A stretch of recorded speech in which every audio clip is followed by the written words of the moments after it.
Valéria, c'était quoi en fait être une élève du théâtre des Amandiers, si vous faites le Déjà, bilan? c'était énorme d'être pris. D'être pris, c'était comme si on arrivait sur l'Olympe. C'était les dieux de l'Olympe, Chéreau et Pierre Roman. On avait accès à quelque chose. On ne savait même pas quoi, mais on savait qu'on rentrait dans un endroit exceptionnel qui était alternatif au conservatoire, qui était beaucoup plus étrange, beaucoup plus, comment dire, expérimental. Mais on sentait qu'il y avait une vibration, une électricité dans ce théâtre. Moi, je ne connaissais même pas le travail de Chéreau, mais on sentait que c'était un endroit vibrant et avec une énergie exceptionnelle.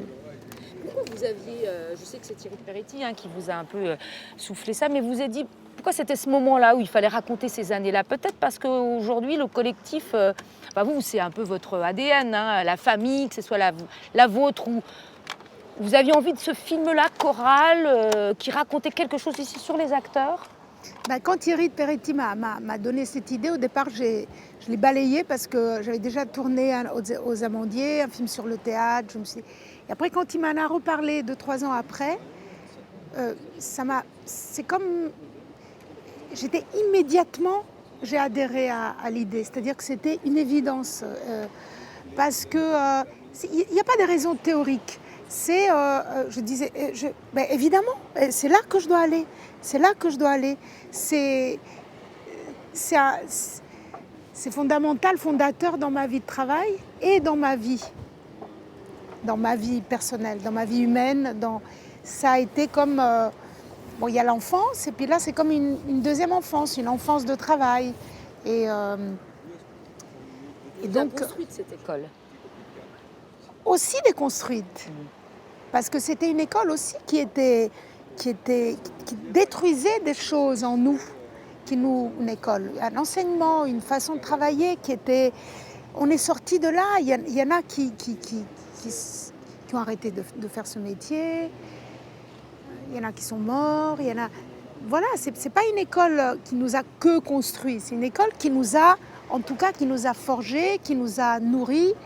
Même ceux qui n'ont pas aimé cette école, ils se sont construits contre, mais il y a quelque chose de fondateur pour tout le monde. Alors, est-ce que Stella, c'est évidemment beaucoup de vous? Ça a été... Oui, c'est comme les personnages qu'on fait avec Noémie Dvosky, Agnès de Sassy, avec qui j'écris.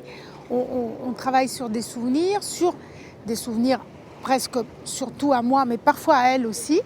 Et ensuite, on fait de la fiction. Et il y a certains personnages qui sont plus fictionnés et il y en a qui sont plus reconnaissables. Mais c'est quand même de la fiction. Même Stella, c'est quand même de la fiction.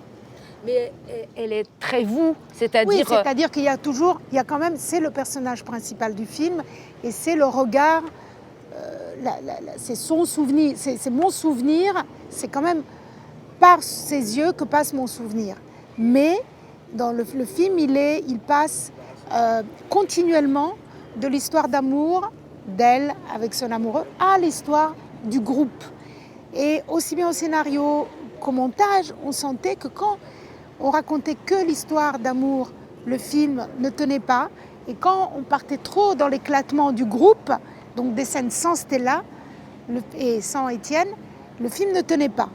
Et il fallait trouver cet équilibre. Et cet équilibre, ça a été le défi, aussi bien au scénario qu'ensuite au montage. Le montage, c'est une autre écriture, avec Anne Veil. Une question sur le fait que vous les avez, c'est des jeunes qui, évidemment, que vous avez dû mettre un peu dans l'ambiance, alors, parce que ça ne devait leur dire pas grand-chose. Comment vous avez fait? Vous leur avez montré quand même des archives? Comment il a fallu les motiver À la fois, ils étaient très motivés. À la fois, je voulais qu'ils aient un parfum de ces années-là, de ce qu'on était. Donc, ils ont vu un documentaire de François Monceau qui s'appelle 19 élèves, qui est un très beau documentaire qui a été fait sur l'école. Donc ça a été pour eux, je pense, moi je ne l'ai même pas revu pour faire le film, mais je pense que pour eux ça a été... Ils ont regardé aussi Hôtel de France, le film de Chéreau avec nous tous, qui est pareil, qui est vraiment une trace de l'école aussi. Mais je voulais, et je leur ai parlé de ces années-là, de ce que c'était la drogue, de ce que c'était l'héroïne spécialement, qui est une drogue heureusement un tout petit peu moins présente aujourd'hui. Mais surtout, enfin, mais aussi je voulais qu'ils m'amènent eux-mêmes et leur modernité, et que eux-mêmes, avec mes souvenirs, ça fasse une chose nouvelle. Je ne voulais pas être figée dans le passé. Une dernière chose sur ce côté justement fougue, Parfois, fièvre. par exemple, pardon, il y a des acteurs ou des actrices qui n'étaient pas exactement euh, comme l'idée que je me faisais des personnages. Mais j'étais d'accord pour me décaler un peu.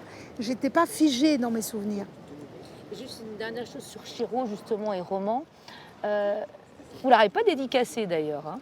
Non, j'ai décidé de ne pas faire de dédicaces parce que à un moment, bien évidemment, je voulais faire beaucoup de dédicaces à beaucoup de gens disparus, pas seulement à lui, mais aussi à d'autres élèves de l'école. Mais j'ai décidé que par respect pour, déjà pour les familles, que je ne sais pas qui a envie d'avoir son nom, et aussi je me suis dit que le film était une dédicace. En fait, que le film lui-même était ma dédicace à tous ceux qui sont plus là.